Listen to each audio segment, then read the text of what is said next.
Headlines like, "Marvel Rivals feels like an Overwatch relaunch with new heroes" were everywhere. Gaming outlets were calling it a copycat of Overwatch, barely trying to hide its inspirations. I mean, there's even a Kotaku review that straight up said, to call Marvel Rivals derivative would be an understatement. And it wasn't just about the gameplay. Critics claimed it lacked identity, saying it was trying too hard to be like Overwatch without bringing anything new to the table.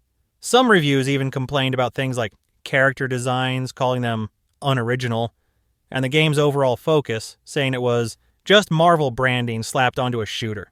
While critics were busy tearing it apart, players were doing the exact opposite. They were logging in by the hundreds of thousands. The game hit insane milestones in record time. Within weeks, Marvel Rivals had over 2 million Discord members. A Discord server with that many people? It's gotta be chaos in there. On Steam, Marvel Rivals didn't just have a strong debut, it's holding steady. It peaked at around 400,000 players, and sure, we know those numbers will dip over time, but the fact that it's still holding on says a lot.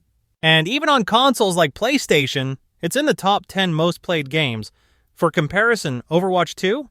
Yeah, not even on the list in some regions. Marvel Rivals is just dominating. So while the critics were busy focusing on what it wasn't, like it's not innovative enough or it doesn't avoid Overwatch's mistakes, the players clearly didn't care. They just wanted something fresh, fun, and most importantly, free to play. What's wild to me is that even the reviews that tried to be negative couldn't help but admit the game is enjoyable. One PC Gamer article basically started with, "I hated Marvel Rivals at first," but ended with, "Okay, I can't stop playing it now." And honestly, that's what's driving its success. It's fun, it's easy to get into, and it's giving people something Overwatch 2 hasn't in a long time, a reason to care. What's even funnier is that some of the same critics trashing Marvel Rivals also admit that Overwatch 2 has been a disaster lately. But instead of holding Blizzard accountable, they're like, well, at least Overwatch has a legacy. Come on. Marvel Rivals is proving that legacy doesn't matter when you're giving players exactly what they want right now. Numbers don't lie. And the critics? Well, they're slowly changing, so stay tuned. Overwatch 2, or as some players like to call it, Overwatch 1.5 but somehow worse. It's been a rough couple of years for Blizzard's golden child, and honestly it's all self-inflicted. First off, let's talk about the reviews. Overwatch 2 has been absolutely dragged on Steam. I'm talking some of the worst ratings you'll ever see for a game with this kind of budget. Out of over 320,000 reviews, only 21% are positive. 21. To put that into perspective, there are indie games made by two guys in their garage that have better ratings. Even the recent reviews, which you'd hope show some improvement, are sitting at a very mixed 46%. That's not exactly a comeback story. So, what went wrong? Oh boy, where do we start? You know how Overwatch 1 had loot boxes that everyone hated? Well, Blizzard just made that worse. Overwatch 2's big idea was locking heroes behind a premium battle pass. That's right, the core appeal of the game, unlocking and playing new heroes, was put behind a paywall. And players were pissed. And it gets better. They removed loot boxes, but instead of being a good thing, they replaced them with a system where skins and cosmetics are ridiculously overpriced. Want that cool skin for your favorite hero? That'll be $20, thanks. Oh, and by the way, if you bought Overwatch 1 thinking you'd get free cosmetics for grinding, surprise. Now this one hits hard because it's what got so many people excited for Overwatch 2 in the first place, the promised PvE campaign. Blizzard hyped this up as the main selling point of Overwatch 2. They showed us talent trees, deep story missions, and a whole campaign that would finally let us experience the lore of Overwatch in a meaningful way. What did we get? A couple of short missions that barely qualify as content. And even worse, Blizzard eventually admitted they canceled the full PvE mode long before launch. Aaron Keller, the game director, straight up said it's not guaranteed to become permanent because it would require too much work. So they knew it wasn't coming, but still sold us on the dream. The community was understandably furious. People don't forget that kind of bait and switch. Players are just done. They're fed up with the broken promises, the ridiculous monetization, and the feeling that like Blizzard doesn't actually care about them. You can see it everywhere online. Reddit threads, Twitter rants, Steam reviews. The sentiment is universal. Blizzard had lightning in a bottle with Overwatch, and instead of nurturing it, they smashed it into the ground. Let's start with the big holiday push. Blizzard announced they're giving away 4 free skins during the holidays.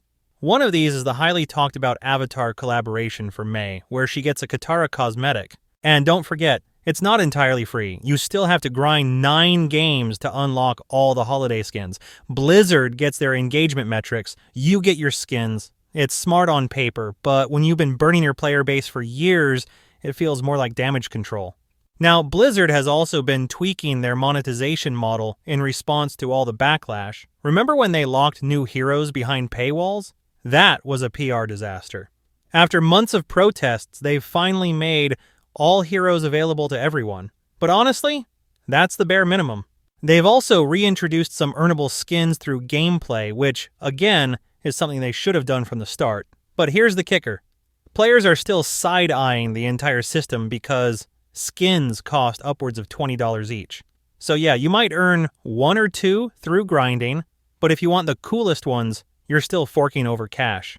This one really gets me. Blizzard brought back the 6 versus 6 mode, the original format from Overwatch 1 that so many players loved, and the reception?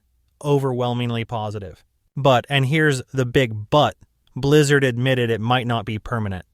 Aaron Keller said it would require a massive top-down rework to keep it in the game, which basically translates to, we don't want to put in the effort. You've got players begging for this mode to stay, and your response is, meh, too much work. At this point, you have to ask, are these tactics actually working? Honestly, I don't think so.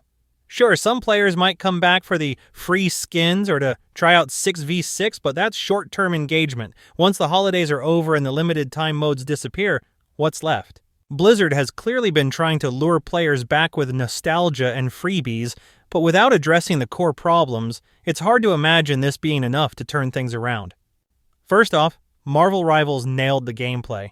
It's fast, it's fun, and it doesn't feel like a grind. The superhero abilities are the big selling point here. You're not just playing as generic characters with guns, you're throwing shields, summoning lightning, and taking down enemies with moves that feel straight out of a blockbuster movie.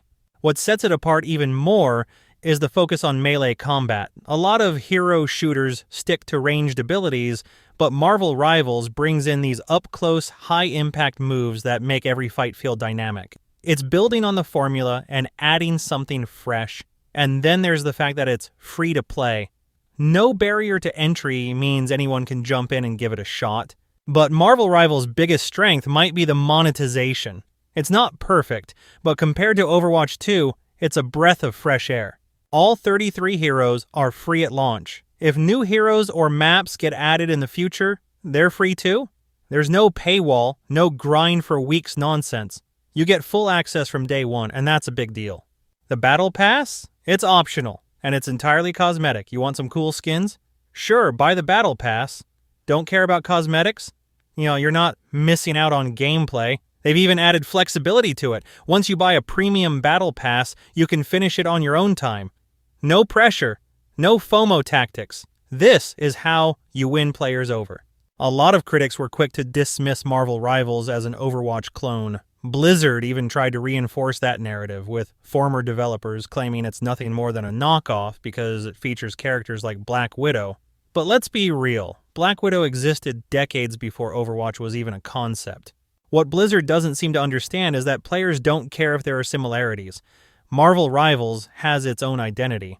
The superhero theme gives it a distinct feel, and the gameplay is different enough to set it apart. The critics trying to frame it as derivative are missing the bigger picture. Overwatch itself borrowed from games like Team Fortress 2 and MOBAs. If anything, Blizzard's criticism comes off as desperation. Instead of fixing their own problems, they're pointing fingers at a game that's clearly resonating with players. At the end of the day, Marvel Rivals is succeeding because it's giving players what they've been asking for. Blizzard can call it a clone all they want, but the numbers don't lie. Marvel Rivals has found its audience, and that audience isn't going anywhere. This is the kind of competition the gaming industry desperately needs. When one company dominates, players end up stuck with subpar experiences and predatory monetization. Marvel Rivals has shown that competition drives innovation. It pushes developers to actually listen to their audience instead of taking them for granted. Blizzard has a lot of work to do if they want to stay competitive. Giving away free skins and bringing back old modes isn't enough. As for Marvel Rivals, the big question is whether it can maintain this momentum. Can NetEase keep delivering fresh content and avoid the pitfalls that other live service games have fallen into? Only time will tell, but for now, the future looks bright for them. If you enjoyed this breakdown, don't forget to hit the like button and subscribe for more gaming commentary. Thanks for watching, and I'll see you in the next one.